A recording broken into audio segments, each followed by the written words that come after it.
Alô? Pronto. Aí, beleza, aqui dando continuidade no prosseguimento do Google Redis, vai ter a segunda palestra agora que é a minha, terceira, tecnicamente. Eu vou falar sobre GraphQL mais iOS, ok? Antes de tudo, só me apresentar aqui brevemente. A maioria daqui já me conhece, né? Mas enfim, eu chamo Bruno Macabeu, estudo em Eficiente de Computação, também faço parte da Developer Academy, anteriormente chamada de BPID. Aqui está no GitHub, tem alguns códigos de exemplo que eu vou usar aqui na apresentação. Certo? Então, eu gosto bastante de palestrar, que foi uma palestra, que foi no ano passado e tá aí. Antes de tudo, vou fazer uma problematização. A gente vai de GraphQL falar de algum problema que vocês já tiveram no passado, talvez estejam tendo agora. E é o seguinte, supondo que nós estejamos fazendo o seguinte nós temos o seguinte requisito.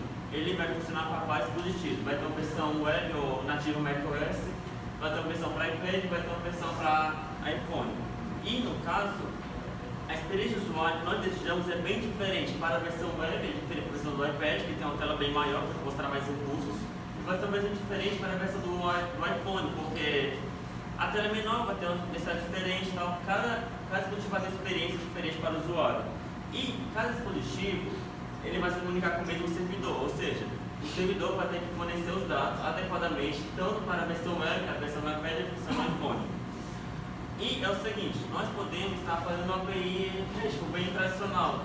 No seguinte, cada endpoint vai fornecer um recurso. Por exemplo, a versão /post vai fornecer esses recursos, vai fornecer esses dados, no caso, o título, descrição e user ID, e vai ter o endpoint /use/id vai fornecer informações.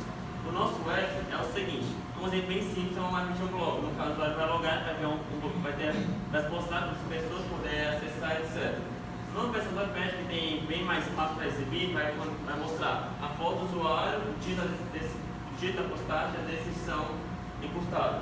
Na versão já do iPhone, menorzinho, como tem pouco espaço, fornecer apenas o título da postagem, ok?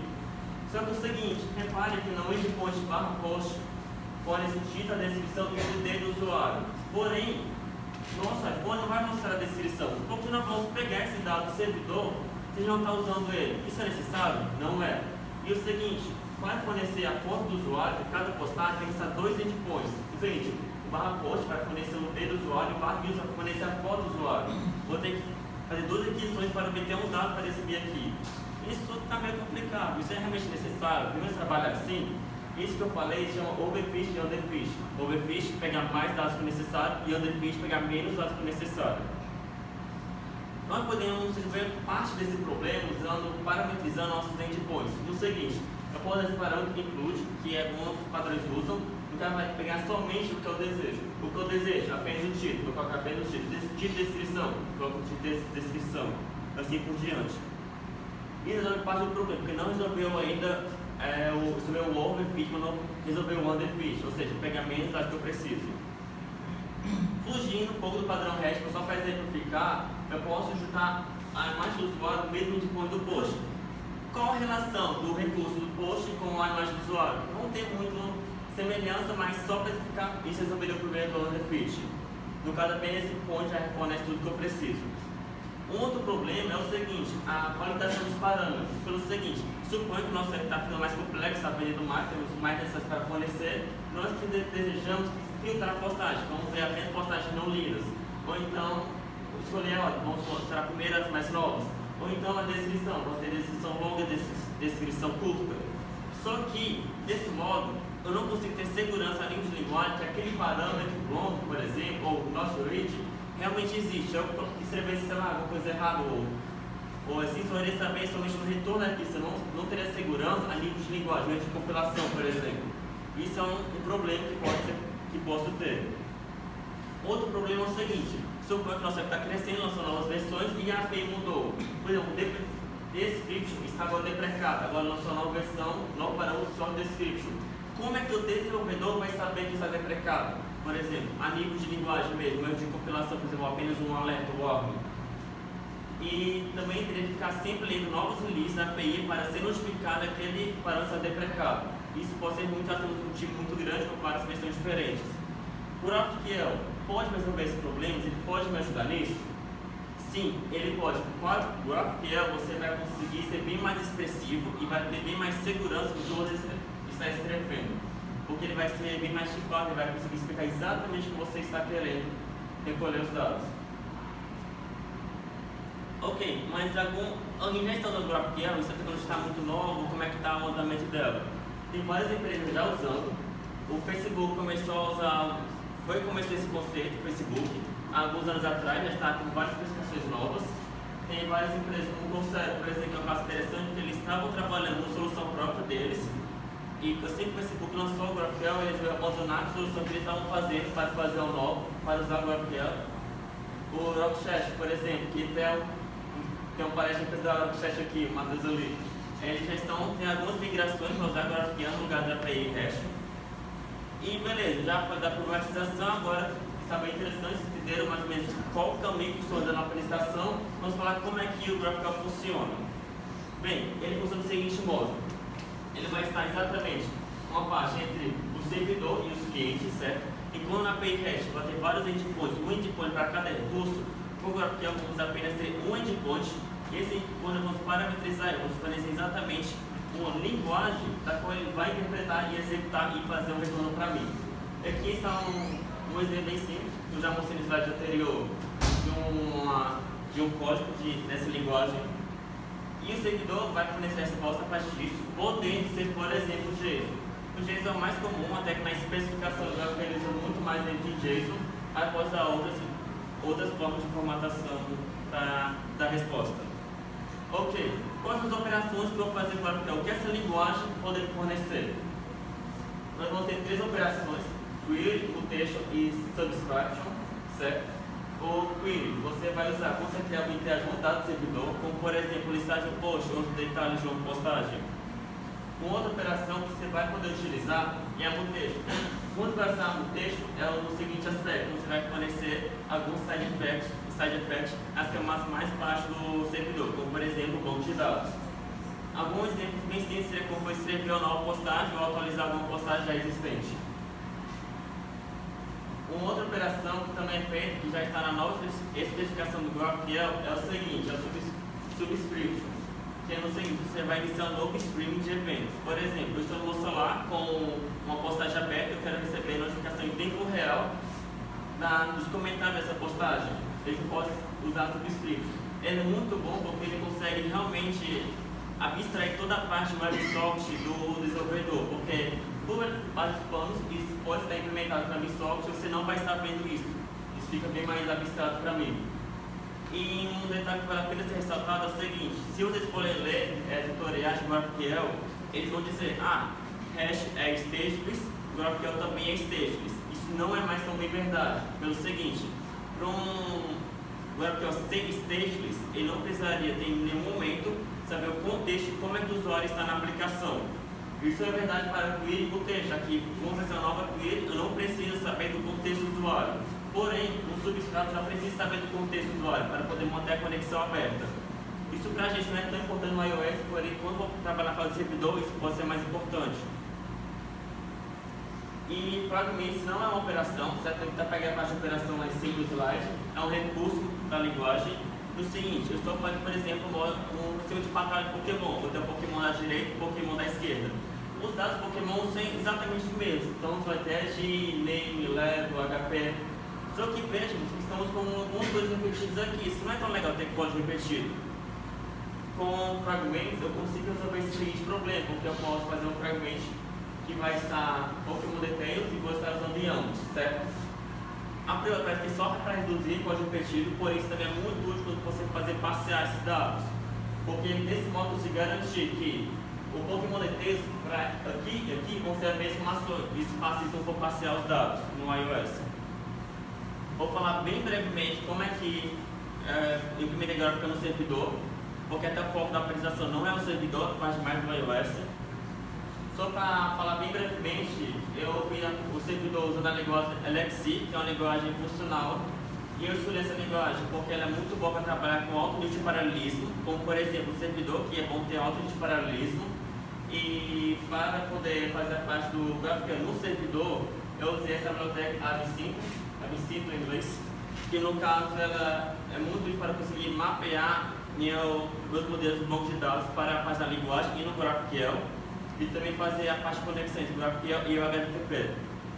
Isso facilita bastante esse trabalho. E vocês podem ver os exemplos no meu GitHub, que está bem aqui. Está meio alto, essa não deve estar atrapalhando, mas enfim. Ok? E agora, como é que eu vou usar o GraphQL no iOS? Bem, eu optei em usar essa biblioteca Apollo GraphQL. A Apollo é uma empresa que fornece vários recursos de GraphQL, fornece até um serviço de monitoramento, API, etc. Ele fornece várias bibliotecas para o servidor e para o cliente. No caso, usei a biblioteca dele, cliente iOS, claro. Eu escolhi essa biblioteca pelo seguinte: ele é fortemente pago, você tem segurança muito grande sobre aquele parâmetro. Realmente aquele parâmetro que eu estou passando, você está correto, se aquele tudo precado. Eu preciso ter muita segurança nisso, fortemente pago. E também tem de cache, que pode ser muito útil. Pelo seguinte, ele tem tanto cache só na memória do RAM do celular, como que fornece cache no SQLite. Para caso o app morra, eu já consigo recuperar aquele dado quando o app foi restartado. Isso é muito bom para app que seja offline, que deixe ser offline. E eu vou falar bem rapidamente para a configuração, certo? Mas basicamente, colocar nos seus direções de pacote a biblioteca Apollo.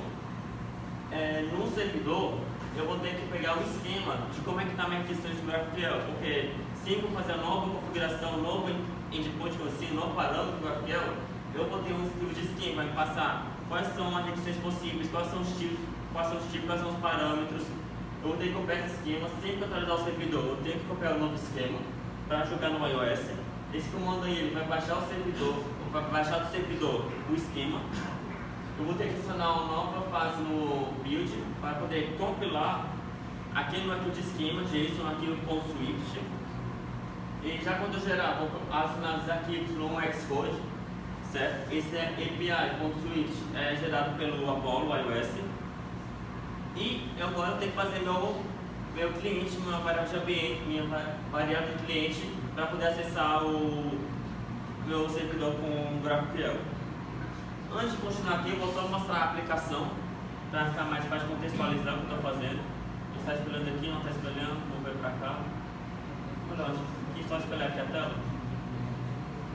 Espelhando aqui a tela, o mouse está aqui. A aplicação que eu fiz foi, como eu falei, apenas uma para poder fazer um possível de post. Não estou achando aqui onde está o...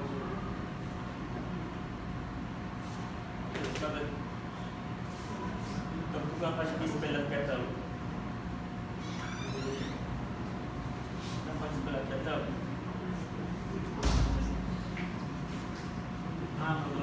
No VC. Não, no VC. Ok. Espelhamento, pronto.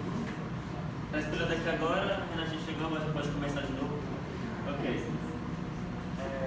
Fechar isso aqui, fechar aqui, pronto. Muito bom. Pronto. O app que eu fiz foram bem simples, somente para poder...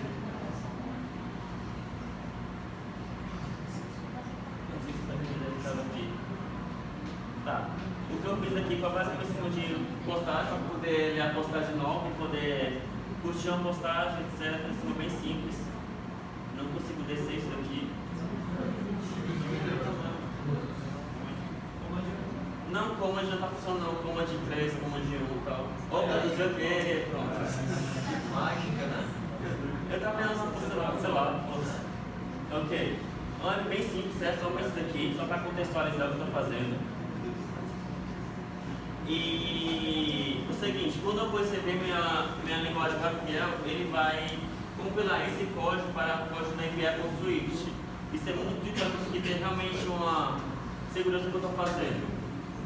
Eu vou descrever esse código aqui, mas seria o seguinte: agora eu quero usar no meu Whitetable Controller o meu GraphQL para poder retornar minhas postagens do que eu estou editando no servidor. Aqui está o código que eu vi na parte do Whitetable Controller, ali está o código no GraphQL, é o mesmo exemplo que já mostrei anteriormente. E o seguinte, na minha Whitetable Controller, eu vou, assim que ela aparecer na tela, eu vou executar esse método fetchPosts, que eu vou usar esse getPostQL, que está no API.swift que foi compilado pelo Apollo. esse getPost é o mesmo nome da query que está bem ali na minha linguagem GraphQL. Eu vou usar a função Apollo Fish. Esse Apollo é a variável lá que está com o cliente. Esse Apollo cliente. E o Fish é quando é uma query. Se fosse um texto, por exemplo, iria usar um performance, certo? E isso aí vai ativar a methodology, que vai ter dois parâmetros, o result e o erro. Um exemplo de que está captando os erros, um exemplo de seria estar sem conexão na internet, por exemplo, iria estar um erro ali, vai tentar um erro. E também tem o seguinte, o meu arquivo de scheme pode estar desatualizado. Talvez esse meu getPost já não retornasse mais alguma postagem, por exemplo. Iria retornar de um new. Então, é bom tratar se aquele dado realmente existe. Beleza, não teve nenhum erro, agora eu vou poder passear esses dados, que estavam dados no GraphQL bruto, agora passar para o modelo na parte de trabalhar, no struct post, no caso. Basicamente isso. Sobre o seguinte, eu joguei tudo na manhã no meu controle, isso não é bom para os atrapalhar, eu estou jogando tudo no controle. É bom a gente ter que dividir isso aqui, e peguei esse baixo a lógica do projeto. No caso, vamos falar para como é que eu vou fazer a camada de network e como fazer um teste unitário no GraphQL, meu foco é exatamente esse.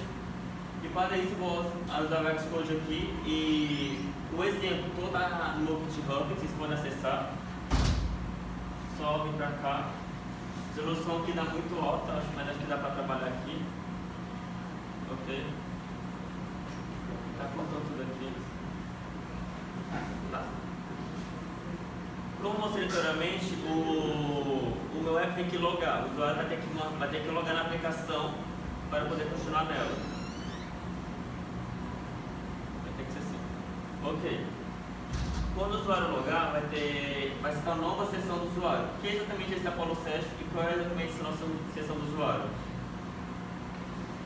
Eu decidi fazer uma classe singleton, certo? Eu marco ter feito um singleton, mas enfim.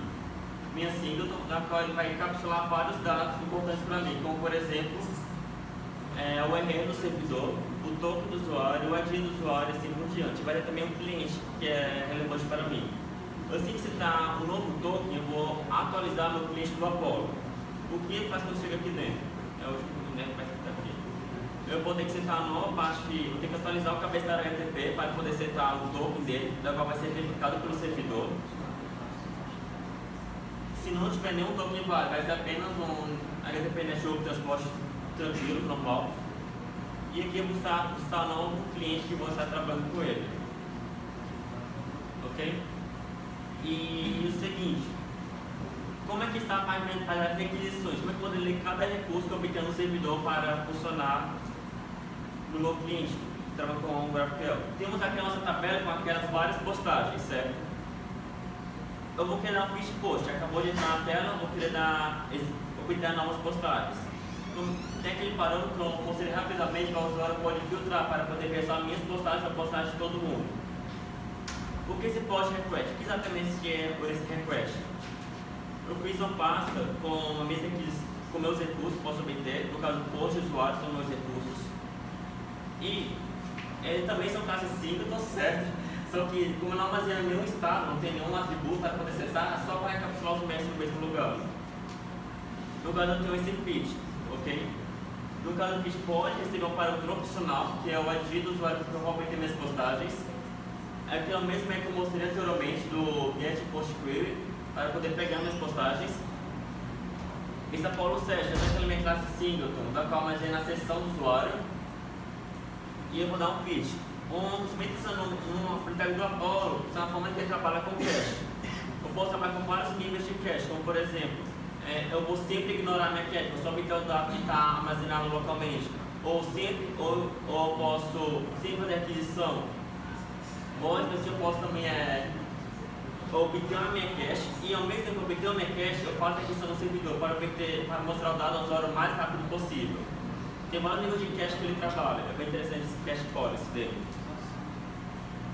Aqui eu vou fazer tratamento de erro, já mostrei anteriormente. E aqui eu vou dar vou estar passeando os dados das minhas postagens. E eu fiz isso para poder trabalhar mais fácil com os testes, vou mostrar mais para frente. E desse modo aqui, ele vai chamar a função completion, que vai retornar o seguinte: vai tornar as postagens caso sucesso, como também pode mostrar erros caso aconteça. Como que eu fiz desse modo assim? Esse modo request result é um enum genérico, da qual ele tem sucesso ou erro. Por que eu fiz desse modo? Porque cada requisição ou vai ter um sucesso ou vai ter um erro. Somente um desses dois possíveis cenários. E o enum fica mais fácil conseguir trabalhar as possibilidades.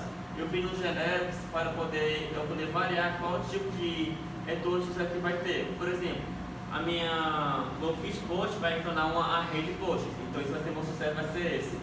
Quando eu fizer login, eu só vou meter somente um token do usuário. Então o meu genérico, esse meu Tzinho ali, vai ser apenas um string. Isso fica muito para trabalhar com segurança de dias mais forte. Esse meu request erro, se for erro, principalmente para poder trazer mensagem de erro do GraphQL para mais fácil o usuário conseguir interpretar e ler. É somente para usar o description aqui embaixo, não tem muito mistério aqui. E basicamente isso. Com esse meu modo que eu estava trabalhando, fica bem mais simples de como é que eu vou fazer o retorno. Por exemplo, ok, eu obtive um resultado. O resultado é um erro, é uma falha. Se for um erro, vai mostrar a mensagem para o usuário. Se for um sucesso, vai atualizar tabelas. A parte dos testes foi... Esse teste eu até peguei um exemplo que tinha um cara que fez a biblioteca Apollo, da qual, quando eu estou testando, esse meu teste aqui unitário, ele basicamente está apenas mocando os dados que o GraphQL vai retornar para mim. E eu vou testar o passe dele, eu não estou testando a conexão do servidor, isso não interessa para mim aqui. Eu estou testando se está realmente passeando os dados corretamente e eu checo se está realmente correto. É um teste bem simples, é um teste com uma biblioteca especial para testar, a biblioteca padrão do Swift, certo? A empresa Apollo também fornece algumas formas de conseguir mocar o servidor também, mas não cheguei a testar isso, mas é um serviço que eles oferecem. E beleza, eu já mostrei aqui no Xcode, mais ou menos rápido, mas pode ver um exemplo no meu GitHub desse release, por favor, se gostarem. E também, mas beleza, eu falei de GraphQL, falei vários benefícios dele aqui para você como poder desenvolver. E só que é o seguinte, ele não é uma bala de prata, ele resolve vários problemas, mas talvez não resolva exatamente aquilo que você está pensando. O GraphQL, como está na própria especificação dele, ele é muito mais voltado para a parte do cliente, para trabalhar no cliente, certo? E com vários clientes diferentes. Você pode usar muito bem o REST com o GraphQL ao mesmo tempo, uma coisa não elimina a outra. E o GraphQL é muito bom porque você tem uma API altamente, não sei o que traduzir, mas seria queryable, altamente configurável, sei lá, consultável, como fosse. É exatamente isso. E um exemplo, talvez não seja tão útil o GraphQL seria caso as requisições sejam sempre as mesmas. Um exemplo fácil de ilustrar seria a de pagamento. Eu não importa se estou na versão web, se estou na versão mobile, como é que eu estou. Sempre eu vou transferir R$100 para uma pessoa para outra, a qual não muda a parte do seu cliente, não diferencia muito. Talvez eu para outra parte do pagamento, mas processar a parte do pagamento de A para B não seria tão útil nesse aspecto de configurabilidade. E também, deixa eu ver aqui, sim, além disso, aqui são os exemplos que eu achei bem interessante do GraphQL, porque é o seguinte, o GraphQL é uma linguagem, pode se esperando nessa linguagem fazer outras coisas a partir dela. Mas é bem interessante que eu encontrei, era fazendo web crawlers com a linguagem inspirada em GraphQL. Eu criei um web crawler para o site do White Mineiro, que no caso seria para obter as notícias dele. Ficou bem interessante essa linguagem, fica bem assim, legível, fácil de pegar a ideia do que está acontecendo. Um exemplo interessante que encontrei. Um outro exemplo interessante é um banco de dados orientado a gráfico distribuído, na qual as consultas para esse banco de dados é uma linguagem inspirada em GraphQL, chamada de GraphQL Borderless. Eles chamaram de Borderless, não é esquisito, porque eles adicionaram recurso à linguagem, ou seja, board, mais, e eliminaram outros recursos à linguagem, por isso less, com esse Borderless. Aqui é uma consulta que você faz nesse banco de dados de Graph, da qual ele vai obter alguns dados dele e vai esperar em GraphQL. As taxas podem ver é similar, parecida. E caso você queira ler mais coisas sobre GraphQL, sobre isso que você achou bem interessante, vai querer usar isso na sua vida, tem esse How to Show GraphQL. No caso, ela é muito bom porque é bem introdutório e tem uns vídeos muito bem elaborados, na qual introduz bem o assunto, fala por que é bom usar isso, como é que usar isso, etc. Tem esse tutorial que caso você queira ir para a parte do servidor. Eu achei muito interessante a parte do servidor, eu quero fazer a parte do servidor. Tem esse set de postagens desse cara, da qual ele explica desde o comecinho como montar um servidor web no Phoenix. com o GraphQL. E tem até a parte de como fazer as consultas, como fazer a parte de sessão do usuário para fazer o login. Ele é muito bom, me inspirei nele. E tem as duas livros que eu já falei anteriormente. Vocês podem acessar e ver. Estou fazendo aí, mas está encaminhando. E também tem o meu blog, se querem ler mais coisas que eu escrevi, achei interessante. E acessem, por favor. E acabou, valeu, é isso.